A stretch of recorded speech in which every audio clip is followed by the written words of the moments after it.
Derrick Henry passed 3 more Hall of Famers on the all-time rushing list. Geno Smith was sacked so many times, it cost Chip Kelly his job. I mean, it was one of the reasons. And Kirk Cousins tied Johnny Unitas. And I didn't even tell you in what, and you're still surprised. Me too. Welcome to Shut Up Football. I'm Jeff Stoltzfus. That's Kevin. And no, Tom Brady did not say the N-word in a game, I assure you. But it sure did sound like he did.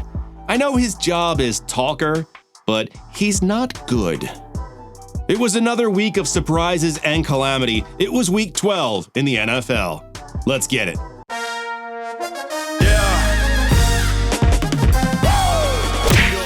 It was throat goat Davis Mills versus Josh Allen. You down with MVP? Yeah, you know me.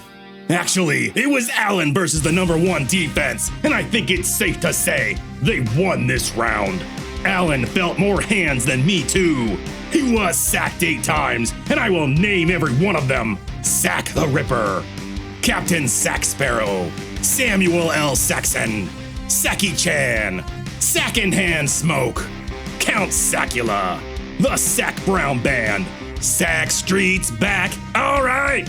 Ray Davis returned a kick 97 yards for a touchdown, and the Bills celebrated by kidnapping coach Chris Tabor. Mine? Davis Mills has a mantra, calm eyes, calm feet. He writes it on his call sheet next to Mrs. Davis Stroud and giraffes surrounded by hearts. It's good in theory, but it makes for a shit nickname. No one wants to hear, get over here, calm eyes, when your friends need help in a bar fight. One of the Chiefs was injured. The Queen ref had to exit this game after his inferior oblique snapped like uncooked spaghetti. Amazon Prime shipped him to the parking lot, where he performed seppuku.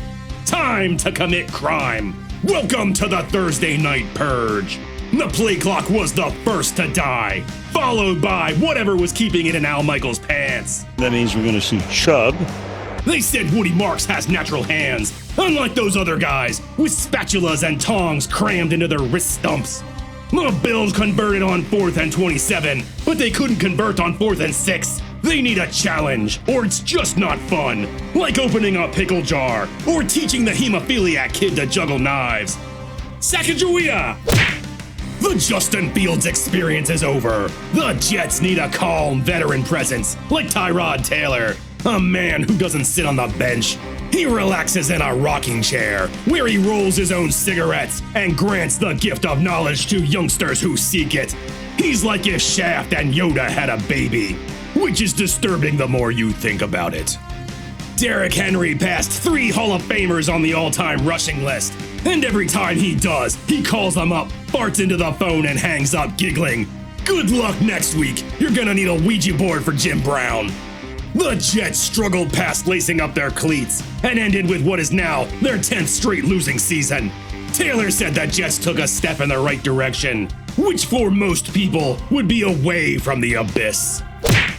The Steelers faked a tush push and Kenneth Gainwell took it 55 yards. Full panic set in as the audience contained a bear wolf. Man by day, bear by class. When the full moon rises, so does his bare ass. Caleb centered himself by controlling his breathing and peeing on Kyle Monangai. TJ Watt strip-sacked Williams in the end zone. Turn down for what? It was more than a Steelers touchdown. It was enough to pass his brother JJ in career sacks, who just so happened to be calling the game. You either chuck it or tuck it. You have to either chuck it or tuck it. Ah, the old chuck and tuck.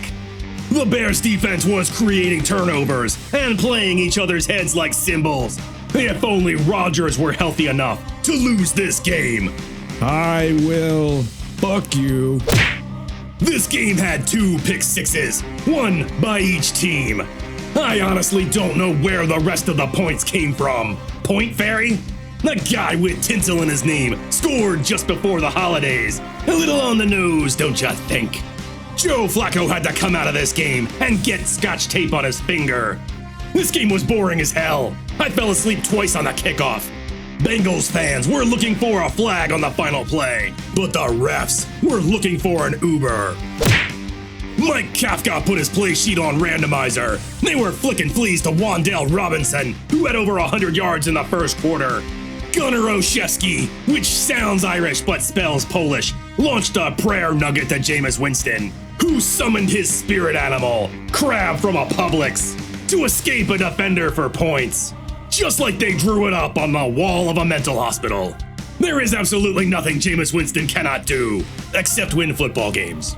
The Lions kept pace with Jahmyr Gibbs, who had over 1 billion yards from scrimmage, or 264. They took him to overtime, and Russell Wilson called the coin toss. Heavy is the head that wears the crown. He was supposed to choose between heads and tails, but unfortunately for the Giants, he chose unlimited diarrhea. Emmanuel Wilson had a career high, over 100 yards and 2 scores. And just like Thanksgiving memories with your drunk uncle, most of it came after contact. One of the biggest mistakes of the day came via Miles Price, who spent the whole day headbutting things: doors, children, peanut butter. It was revealed that JJ McCarthy suffers from Wizard of Oz syndrome, which is when everything goes from black and white to color, a racist nightmare. Worse yet, he was plagued by arrows every time he opened his legs. The man can't trim his downstairs hair without it looking like a map. The Vikings were microdosing points. They only scored 6 all day, which is not enough to win in most sports.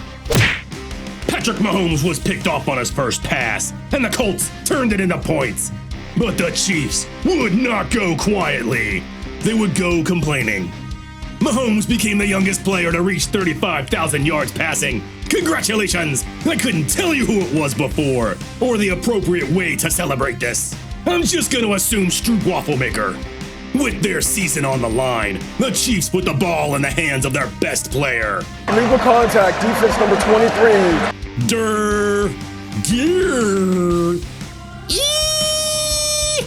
Colts defensive coordinator Lou Anarumo spent the day perfecting a spank. Beware, heinies. This game went to overtime, where the Colts offense proved one thing. I don't know shit about fuck.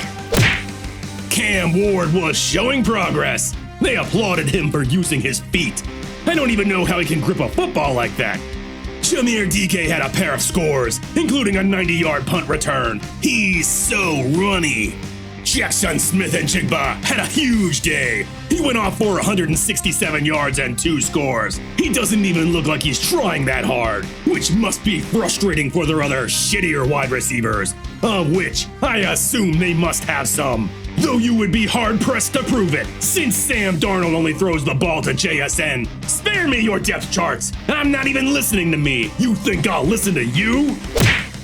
Trevor Lawrence giveth, and he taketh away. Lawrence threw 3 touchdowns and 3 interceptions. The balance is maddening. Imagine John Wick also killing an equal number of innocent people and dogs. This game had everything. Big man touchdowns, sunglasses. It's about 6 inches. He has a name. Lawrence was practicing magic throughout the game, leaving live and dead bunnies everywhere, terrifying Jonathan Gannon, who has a paralyzing fear of all things cute and or logical.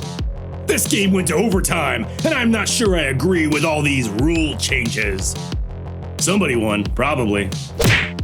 It was time to get the full Shedeur Sanders experience.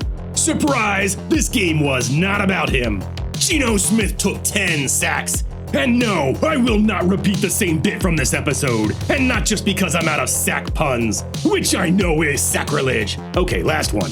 I didn't know the Browns were gonna get 10 sacks, but maybe I should have. This offensive line is made of overcooked ravioli. I've seen better protection in a school shooting. Geno looked like he caught Chip Kelly in the shower. Sanders had 11 completions and 1 touchdown. He made only 2 major mistakes all day. An interception and throwing to a wide open Jerry Jeudy. This man is a slot machine of sadness. Who's teaching their receivers to dawdle and skip? Bill Cosby was there. Turns out he's mentoring Shedeur. Great news if you're a fan of impending doom. The Eagles jumped out to a 3-score lead. Then they tied their dick to a cinder block and threw it down a manhole. In the second half, the Eagles went into survival mode and tried to live off their fat, chubby chub chub. Chubby chubby chub chub. It didn't work. The Cowboys put 24 unanswered points on the Birds. As the defense was peeled away one by one to the medical tent, they turned George Pickens into a folk hero as he rode his imaginary Vespa in the end zone. Elijah Clark showed elite level effort after he had his ass beat like a piñata and still forced a fumble. Late in the game, Tom Brady's word hole got fatigued. Diggy Zoo just blasting through Landon Dickerson right there. Thank God he's not calling a Seahawks game. He would never survive Jackson Smith and Jigba. Kirk Cousins was back in the saddle, which was funny because he was the one trying to be mounted like a golden retriever fresh out of prison. Yes, hump him into submission. Cousins threw 3 touchdowns, one to David Sills the 5th. They named 5 generations David. Lazy, that's what that is. And I don't care for the V on the jersey. You're not a Romanian Count or a Final Fantasy sequel. And here comes Tag McGurkin. Rumor has it he waxes his bones to make them go faster. Why is there a Grinch at every game now? Is it a sex thing? 'Cause I'm in. Devon Diablo had a club for a hand. It looked like he was still rendering. How do you touch type with that thing? It was vintage Cousins, and not just because he's old. He threw a bomb to Darnell Mooney for 6 and tied Johnny Unitas for the 17th most touchdowns, which is jarring, like hearing President-elect The Rock. The Rams featured a thick-ass kicker. Finally, a kicker with some ass. My boy's got ragu for blood. He didn't miss a kick all night. To think, just last year, he was kicking for an old country buffet. Matthew Stafford threw 3 touchdowns, and Devontae Adams used it as an excuse to check out the closest hallway. Guy fucking loves hallways. What can I say? He's always like, can I go down that hallway? And we're always like, yeah, whatever, it's a hallway then. And Colby Parkinson, who danced like a child on hot coals. I am not proud of what I have seen in my life. Cade Otton was juggling balls like he was the prettiest girl at the prom, and Kobe Durant yoinked it for 6. Come on, Otton, catch it or don't. I've never seen a man stutter with his hands before. Now here's a guy who's done 500 broadcasts. Congratulations, Chris. You spell your name wrong. Baker Mayfield was playing through pain, which is how I do everything. He ended up in a sling watching Teddy Bridgewater hawk passes at people's toes like he was trying to win a carnival prize. Lucky for them, the NFC South is a prison of ineptitude. Both offenses were constipated to start the game. Brock Purdy threw 3 interceptions. Bryce Young threw 1 too. Drink some coffee. Works for me. Seattle might have the 12th man, but the Panthers dove the fuck off the field. That guy is so dramatic. He pulls the same shit every time we exit a Walmart. Why does Teteroa McMillan's face makeup look like that? Wait a minute. Oh, I get it now. During the game, Robert Saleh found out that his mother-in-law died. Let's take a look at Designing Success, presented by Kohl's. Kohl's, your mom shops there. After the game, Juwan Jennings went after Trevon Moehrig, uncalled for behavior, until you realize he got punched in the dick bucket. Amazing restraint to wait until the game clock hit zeros. But if he was truly patient, he would have waited until Moehrig went to make number 2 and covered him in glitter. Wee-wees are pliable and resilient, but glitter lasts forever. And now the soft pretzel of the week. Yummy. This week, the pretzel goes to Jameis Winston because he is fun as hell. He makes watching football fun. I want speeches and dances and trick plays. The world needs more Jameis Winstons. He's not taunting anybody or trash talking. He's just pure joy, and he loves the game. Kudos, Jameis. You're not salty, and you never will be, and I love that about you. Thanks for watching Shut Up Football. Say hi to your mom for me, and we'll catch you next week. Peace. Check the mic and make sure it sound right, boys.